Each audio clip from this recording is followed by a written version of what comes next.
علاج آتش رومی کے سوز میں ہے تیرا، تیری خرد پہ ہے غالب فرنگیوں کا فسون۔ آج کا ہمارا موضوع ہے علامہ محمد اقبال اور ان کے مرشد مولانا رومی۔ جانیں گے محمد اشتیاق عرب صاحب سے کہ مولانا رومی کون تھے۔ بسم اللہ الرحمن الرحیم۔ مولانا رومی کا مختصر تعارف یہ ہے کہ آپ کی پیدائش بلخ کا، افغانستان کا ایک شہر ہے بلخ، اس میں آپ کی پیدائش ہوئی۔ جو ان کا پیدائشی نام تھا وہ محمد تھا، اور آپ کا لقب جو تھا وہ جلال الدین رومی تھا۔ آپ کے والد کا نام بہاؤالدین تھا۔ آپ اس وقت کی بڑی مقرب شخصیت تھے، نہ صرف عوام میں بلکہ جو شاہی دربار تھا اس میں آپ کی بڑی عزت و اکرام تھا۔ کوئی واقعہ ایسا ہوا، بات لمبی ہو جائے گی، میں مختصر آپ کو عرض کرتا جاتا ہوں کہ بادشاہ کے ساتھ ان کا کوئی ایسا ایک کلیش ہوا جس کی وجہ سے ان کو بلخ چھوڑنا پڑا۔ وہاں سے انہوں نے ہجرت کی، کرتے کراتے یہ ترکی کا ایک شہر ہے کومیہ، ادھر پہنچے۔ ادھر پھر انہوں نے قیام اختیار کیا۔ ادھر اب چند سال بعد آپ کے والد گرامی کا انتقال ہوا، لیکن مولانا روم جو ہے اس کومیہ کی بہت بڑی مذہبی شخصیت کے طور پر ابھرے، اور پھر انہوں نے ادھر راج کیا۔ لیکن اگر آپ دیکھیں مولانا رومی اور علامہ محمد اقبال کے زمانے میں ایک بہت بڑا فرق ہے، بہت لمبا عرصہ اس میں آتا ہے بیچ میں۔ جی، کتنا عرصہ کا فرق ہے، کتنے زمانے اس میں 800 سال کا فرق ہے، اور ان کو آپ کہیں گے یہ مانوی شگرد تھے، مانوی مرید تھے ان کے، مولانا روم کے۔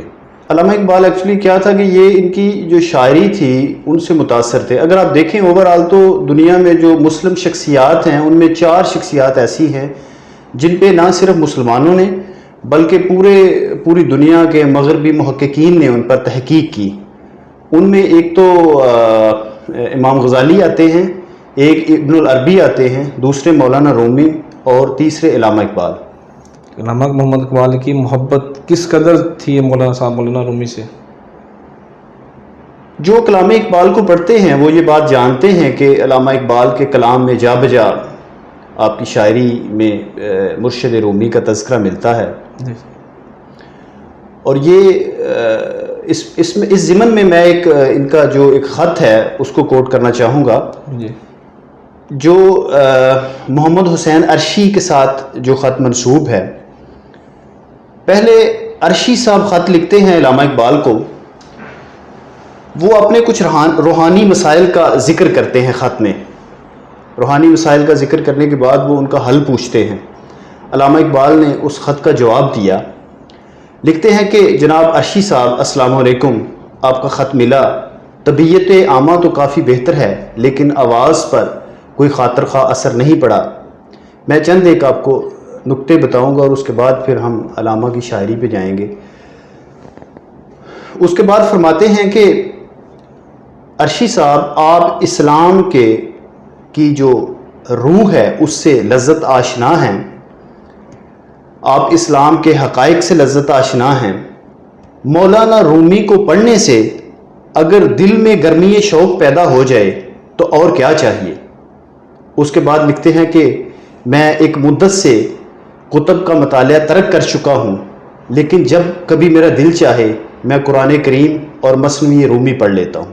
اس سے آپ کو اندازہ ہوگا کہ ان کا لگاؤ جو تھا، ان کا جھکاؤ تھا، وہ مثنوی رومی اور مولانا روم کی طرف کس قدر تھا۔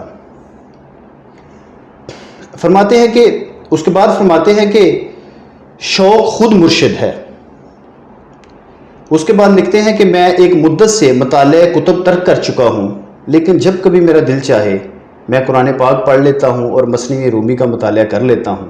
پھر لکھتے ہیں کہ کیا غضب کہ اس زمانے میں ایک بھی صاحب سرور نہیں۔ فرماتے ہیں کہ ہماری بدقسمتی یہ ہے کہ ہم اچھے زمانے میں پیدا نہ ہو سکے۔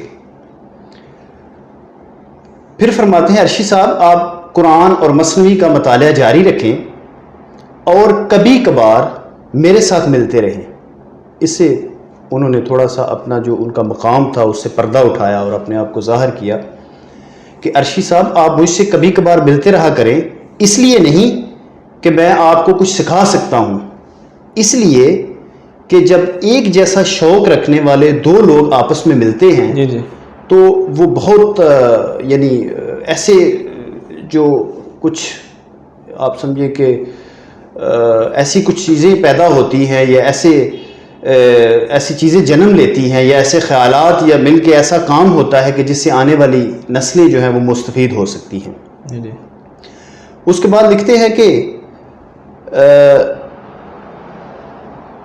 یہ بات زندگی کے ایک پوشیدہ اسرار میں سے ہے، لیکن مسلمانان ہند کی بدقسمتی سے ایسے لوگ اب یہاں پیدا نہیں ہوتے.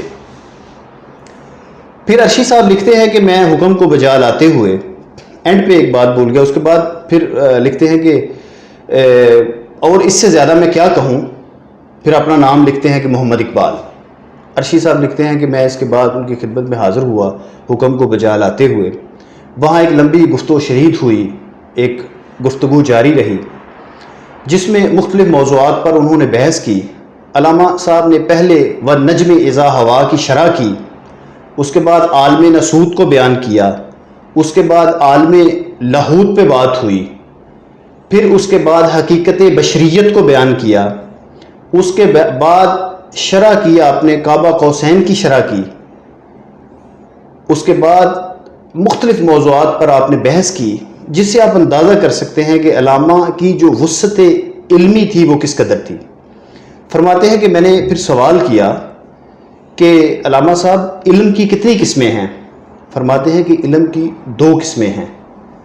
فرمایا کون کون سی؟ فرماتے ہیں ایک اقتصابی ہے جو علم العوام ہے، یہ وہ علم ہے جو مخلوق کا علم ہے مخلوق کے لیے، اور دوسرا علم الخواص ہے جو خاص لوگوں کے لیے. اس علم کا جو تعلق ہے وہ قلب اور روح کے ساتھ ہے. یہ قلب اور روح کے جو اعمال ہیں اس میں چشمے کی طرح پھوٹتا ہے. فرماتے ہیں کہ یہ علم کیسے نصیب ہوتا ہے؟ یہ سوال کرتے ہیں ارشی صاحب علامہ صاحب سے. علامہ صاحب فرماتے ہیں کہ قد افلح من زکاہا، کہ یہ علم تزکیہ نفس سے ملتا ہے. پھر سوال کرتے ہیں کہ تزکیہ نفس کیسے ملے گا؟ پھر آپ لکھتے ہیں کہ یہ صوفیاء سے سیکھو. لیکن جب بھی صوفیاء کی بات آئے گی یا صوفیہ لفظ آئے گا تو اس میں 2 طرح کے لوگ ہیں. ایک وہ لوگ ہیں جو رسم پرست ہیں اور ایک وہ لوگ ہیں جو حقیقت میں صوفی ہیں. لیکن علامہ اقبال کا جو ماڈل ہے وہ مولانا روم ہے. ماشاءاللہ. جو صوفی کا جو ماڈل ہے وہ مولانا روم ہے. تو اس لیے علامہ محمد اقبال مولانا روم سے متاثر تھے. مولانا روم کس سے متاثر تھے؟ یہ قصہ عام لوگ جانتے ہیں، اس میں کافی ساری، لیکن جو 80% بکس میں لکھا ہوا ہے وہ مولانا روم جو تھے وہ کونیا شہر میں ایک مدرسے میں بچوں کو تعلیم دیتے تھے، اور اس دور کی بڑی معروف شخصیت تھے جن کی اس وقت کے بادشاہ کی نظروں میں اور اس وقت کافی ان کی عزت تھی.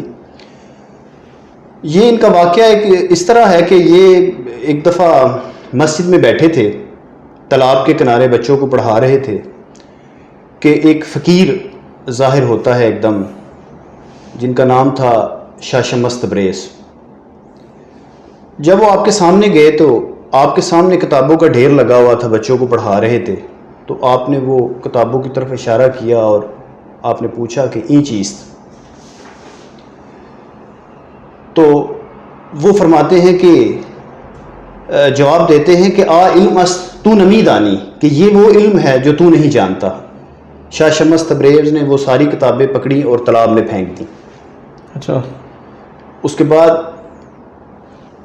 مولانا روم جو تھے وہ غصے میں آئے، جلال میں آئے، کیونکہ اس وقت تو کوئی کتابوں کی جلدیں نہیں تھی، وہی جو ایک جلد کسی کے پاس ہوتی تھی بس اسی کے پاس ہوتی. تو انہوں نے کہا یہ تم نے کیا کیا؟ تو اتنا بڑا علم کا ذخیرہ تھا جو تم نے ضائع کر دیا. انہوں نے کہا اچھا یہ اتنا بڑا علم تھا، اتنی اہمیت ہے اس کی. وہ تالاب میں اترے اور ایک ایک کتاب کو پکڑا اور ایسے جاڑا تو اس سے گرد نکلتی تھی اور وہ تالاب کے کنارے پر رکھتے گئے. اچھا. بعد میں وہی سوال جو تھا وہ مولانا روم نے ان سے کیا کہ این چیز، پھر انہوں نے بھی وہی جواب دیا کہ آ علم استو نمی دانی. تو اس طرح ان کی ملاقات جو تھی وہ ان کے شیخ سے شاہ شمس تبریز سے ہوئی، جن کے بارے میں پھر ایک بڑی مشہور بات ہے. انہوں نے کہا کہ